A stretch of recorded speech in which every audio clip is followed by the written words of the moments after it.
So preparation for campus visits. Researching the institution and the department. I mentioned the website, phone a friend, ask your supervisor.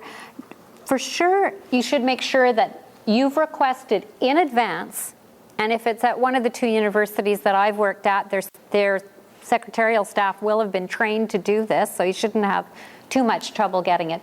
A detailed schedule in advance with the names of all the people you'll be meeting with, although they probably won't be able to tell you graduate students and undergraduate students, but certainly all of the academic administrators and faculty with whom you'll be meeting, and specifically the names of the committee members. Now, these American programs that I talked about where they provide an incredible amount of support, what those people walk in with is they walk in with knowing the research areas of all of the faculty who are sitting on the committee, having read something by many of those people, and having a prepared question for each one. I don't know that you'll have that kind of time, but one faculty member who's now a full professor told me about 8 or 9 years ago that, you know, if you decide to go on the job market, forget September to February. You're not going to get any other work done. Your full-time job is going to be looking for an academic position. I don't know if I'd go quite that far, but you do need to have that background.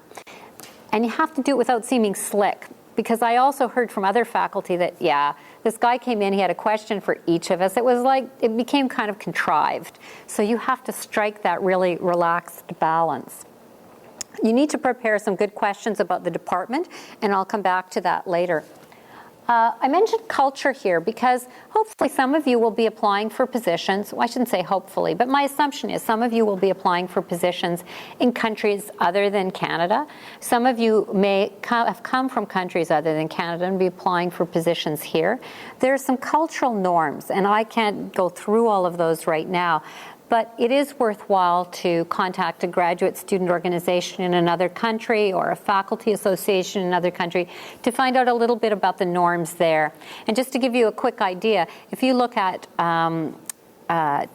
Britain and at the United States, vastly different styles in terms of letters of reference, and also differences in terms of what the expectations are of a graduate student to have done. One faculty member was saying to me, nobody expected me to have published or taught a lot by the time I finished my PhD, and I got to Canada on the job market, and it was expected that I'd have 2 publications and that I would have at least taught 1 course. So there are considerable differences, and you need to keep those in mind. Practice your talks and interview, and then finally packing. Now, when I first started thinking about this, this was not at the top of my list. But every junior faculty member that I've ever had sit on a panel talk about the job search has said, oh, they've talked a little bit about their discipline, but then their real focus has been on what to pack and what to take. And I'll tell you my worst horror story. The OECD asked me to give a paper on faculty recruitment about 3 years ago. And it was a free trip to Paris, all expenses paid, and I was really excited. And I'm totally paranoid about preparation. I always bring extra copies of my presentation. I always bring extra articles in case I want to add something at the last minute, and I always put those in my carry-on luggage. So I very carefully packed everything in my suitcase. Air Canada got me there just fine, and I arrived a day in advance so I'd be well rested because of the time change, and my suitcase did not arrive. I thought, well, I've got my notes, so my suitcase will arrive a few hours late. There's another flight from Canada, no problem. Suitcase arrived. Air Canada took another day and a half to get the suitcase from the airport to my hotel room, by which time I had already presented to a crowd of 200 people being filmed, wearing the clothes I had traveled in, which were a jean jacket, a pair of really dirty Cappy Capris, a white shirt that now had coffee spilled down the fronts, and underwear that I'd washed out in a sink, and a pair of really grubby sandals. Comfortable plain wear, but not the first thing you want to be wearing, presenting to a group of people wearing suits and ties. So now I always travel with a change of clothes in my carry-on luggage, a change of underwear in my carry-on luggage, and I am still totally paranoid about any written or presentation materials that I'm bringing with me, and I would advise you to do the same. What to wear? I would always say err a little bit on the side of being a little bit more formal. One article I read said that somebody took her mother with her and they checked every single suit they were looking at buying by crunching it up to see if it packed well. Not a bad idea, although most hotel rooms now have irons. Do you really want to spend time doing that? If you come with something that can be very dressy, or you take your tie off or your scarf off or whatever and can dress it down a little bit, that's a good idea, because you may find that you're in an environment where people don't dress up. At UVic or at the Scarborough campus at U of T, the senior people haven't worn suits in years. So, but they do expect you to show up for one, certainly for the first day of a job interview, and you might not be meeting the vice president or the dean till the second day. If you're overdressed, vastly overdressed, and people seem to be commenting on it, make a joke about it.